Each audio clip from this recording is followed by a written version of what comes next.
কাবার চত্বরে রোদের মাঝে দাঁড়িয়ে এক বান্দা একটানা আল্লাহর কাছে দোয়া করে যাচ্ছেন। তার একেবারে কাছাকাছি ছিলাম। দোয়ার শব্দ স্পষ্টভাবে কানে পৌঁছাচ্ছিল। 2 হাত আকাশের দিকে তুলে রেখেছেন, চোখ ভেজা, আর তার মুখে বারবার উচ্চারিত হচ্ছে একটি বাক্য, আল্লাহু আকবার। ভাবতে লাগলাম, কেবল একটি বাক্য দিয়ে কি সবকিছু বলে দেওয়া যায়? আল্লাহু আকবার এর অর্থ কি? আল্লাহ সবচেয়ে বড়। আল্লাহ, আপনি আমার কল্পনার চেয়েও বড়। আপনি আমার দুঃখ কষ্টের চেয়েও বড়। আপনি আমার সমস্ত সমস্যা, চিন্তা, পেরেশানির চেয়েও বড়। আপনি আমার অসুস্থতা, দুর্বলতা, হতাশা সবকিছুর ঊর্ধ্বে। এই সবকিছু আপনার কাছে তুচ্ছ। আপনার জন্য কোনো কিছুই অসম্ভব নয়।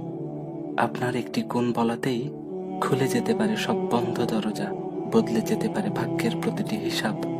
আল্লাহু আকবার। ও আল্লাহ, তুমি সবচেয়ে বড়।